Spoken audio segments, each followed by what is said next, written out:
সবাই কেমন আছো? আশা করছি সবাই ভালো আছো। শুভ চতুর্থী সবাইকে। সবার পুজো খুব ভালো কাটুক। আর এই বছর আমি পুজোতে কয়েকটা দিন থাকছি না এখানে, প্রত্যেক বছরই মানে ছোট থেকে প্রত্যেক বছরই এখানে কলকাতাতেই পুজো কাটাই। তো একটা বন্ধু বান্ধবকে দেখতাম ঘুরতে যেত পুজোর টাইমে, তো আমারও খুব ইচ্ছা করতো যে একবার কলকাতার বাইরে গিয়ে দেখি কেমন লাগে। তো ওই জন্য এই বছর যাচ্ছি বেনারস ঘুরতে। আমি, মা, বাবা, বাস, আর কেউ নয়। আমাদের 8টার সময় ট্রেন হাওড়া থেকে। এখন যেহেতু আমাদের এয়ারপোর্টের কাছে মেট্রো হয়ে গেছে, তো ক্যাবে করে যাওয়াই যেত, কোনো অসুবিধা ছিল না। ভলভোও ছিল, সেটাও অপশন ছিল, বাট আমি বললাম যে মেট্রো হয়ে গেছে তো মেট্রো ট্রাই করে দেখা যাক। যেদিন ফিরবো সেই দিন অনেক সকালে ফিরবো, তো ওই কারণে মেট্রো হয়তো নাও খোলা থাকতে পারে। সেই কারণে আমি বললাম যে চলো যাওয়ার সময় আজকে মেট্রো করেই যাওয়া যাক। ও আর হ্যাঁ, এতদিন পুজোতে আমি এখানে ছিলাম, মানে মহালয়া থেকে আমার স্কিন এত গ্লো করছিল, এত সুন্দর ছিল। আর আজকে সকালবেলা উঠে দেখছি এটা ফুলে আছে। এটা একটা পিম্পলস হলে তাও মানতাম, তাও ঠিক করা যেত, বাট এটা কিছুই না, জাস্ট ফুলে আছে। যাই হোক, আমি তো রেডি, মা বাবা রেডি হচ্ছে। ছাদে এসেছি ভিডিওটার ইন্ট্রো করার জন্য, কারণ আমার কাছে কোনো আমার পার্সোনাল রুম নেই অ্যান্ড আমার কাছে প্রিভিসি নামেও কোনো কিচ্ছু নেই। সেই কারণে ছাদে এসেছি ভিডিওটা ইন্ট্রো করার জন্য। তো চলো তোমাদের সাথে পরে দেখা হচ্ছে। এখন নিচে যাই, সব রেডি করে বেরোতে হবে মেট্রো ধরার জন্য। এখান থেকে এয়ারপোর্ট থেকে মেট্রো ধরে নোয়াপাড়া, নোয়াপাড়া থেকে মেট্রো ধরে স্প্ল্যানেড, স্প্ল্যানেড থেকে আবার মেট্রো ধরে হাওড়া। তো বাই বাই।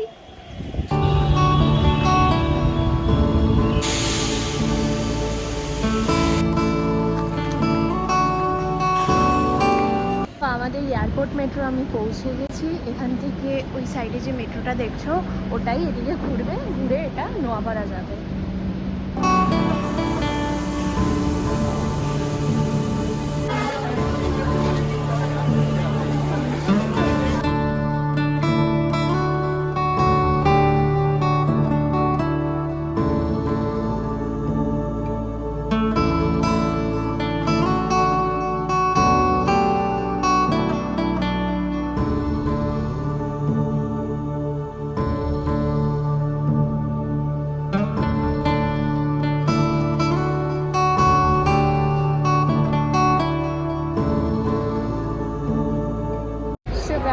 আমাদের ট্রেন ঢুকে গেছে আর আমাদের কোচ নাম্বার হচ্ছে S2, যার জন্য অনেকটাই হেঁটে যেতে হচ্ছে।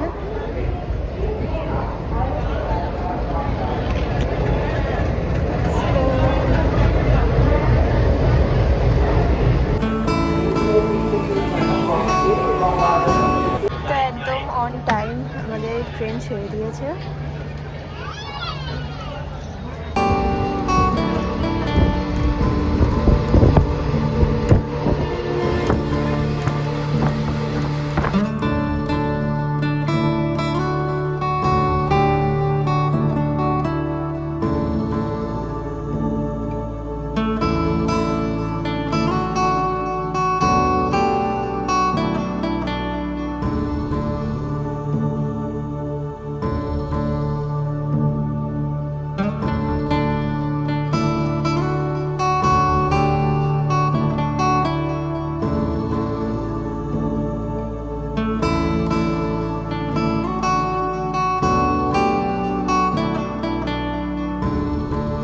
আমরা এখানে এসে হোটেলও পেয়ে গেছি। হোটেলে গিয়ে ফ্রেশ হয়ে ড্রেস করে বেরিয়ে গেছি। এখন যাব অন্নপূর্ণা মন্দিরে খেতে, আর তারপর দেখা যাক কোথায় যাওয়া যায়, তোমাদের সাথে শেয়ার করবো। বাই। তো ওইটা আমাদের হোটেল। এখন যাচ্ছি, অটো বা টোটো ধরবো।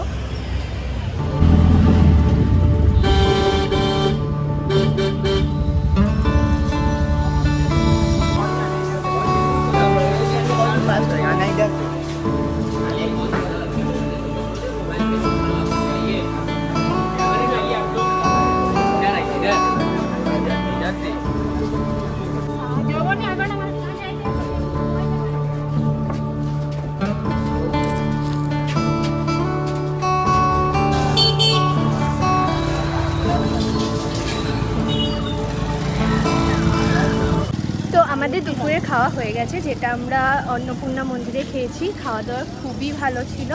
এখন যাচ্ছি দশাশ্বমেধ ঘাটের দিকে।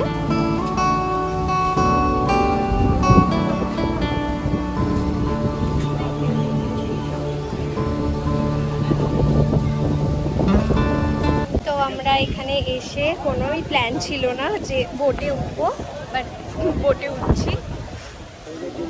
খুব রোদ, ওই জন্যই আমি মাকে বারণ করছিলাম, কিন্তু দেখলাম এখন একটু রোদটা কম আছে।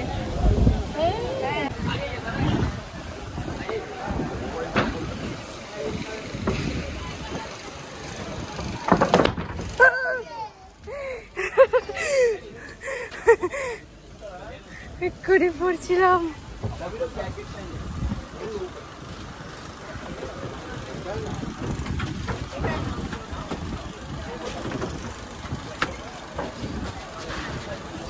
কি সুন্দর ইয়ে দেওয়া।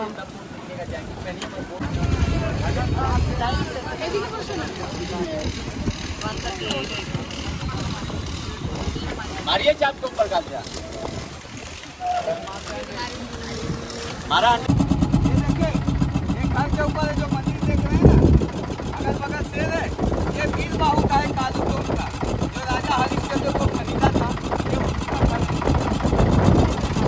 आज भी हरिश्चंद्र घाट को या मणिकर्णिका घाट, नदी के घर से आग खरीदना पड़ता है बॉडी जलाने के लिए। मालूम हो, ये पशुपतिनाथ का मंदिर, नेपाल में आपको सेम मंदिर मिलेगा काठमांडू में।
बनारसेর একসাথে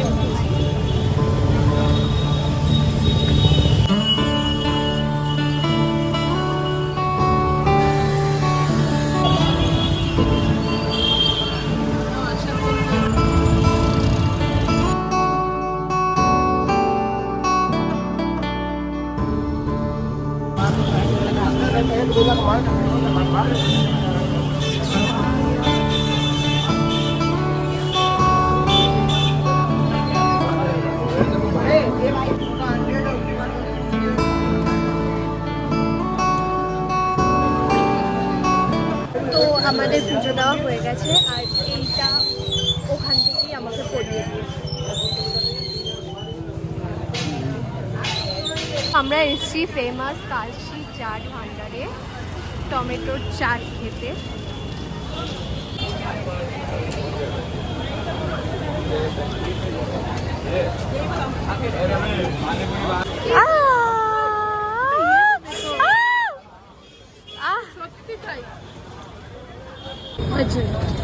খাও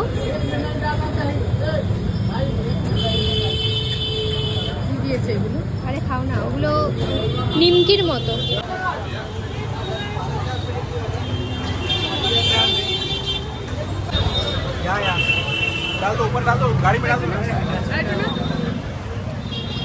লিটারালি পরোটা দিয়ে খেতে যা লাগবে না, সেই লেভেলের খেতে, সেই লেভেলের।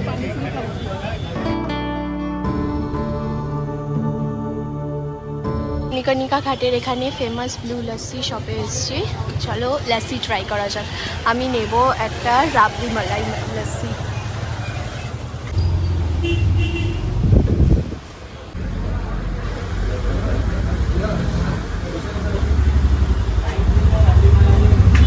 কেন খেতে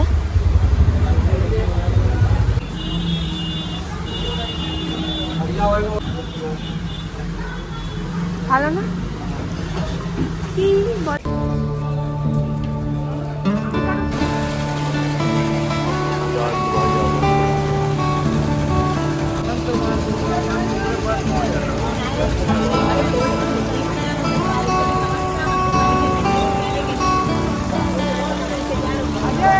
যেহেতু এখানে ফ্লাড হয়েছিল এই কারণে এত দূর সব মাটি জমে আছে।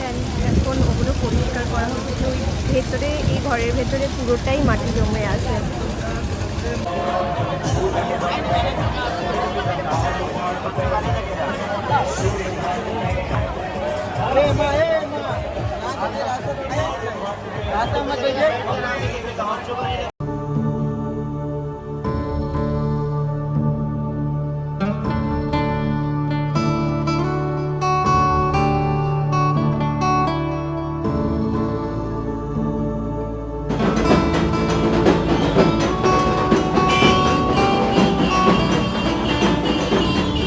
ওখান থেকে সন্ধ্যা আরতি দেখে চলে এসেছি হোটেলে, কারণ আমার ফোনে চার্জও ছিল না। মাঝে একটা পাওয়ার ব্যাংক কিনতে হয়েছে, একদমই চার্জ না থাকার কারণে আজকের মতো হোটেলেই থাকবো, কারণ আর বেরোনোর ক্ষমতা নেই। কালকে রাত্রিবেলা প্রায় কারোরই ঘুম হয়নি বলতে গেলে, ওই জন্য কালকে সকালে উঠে বিশ্বনাথ মন্দিরে পুজো দিতে যাবো।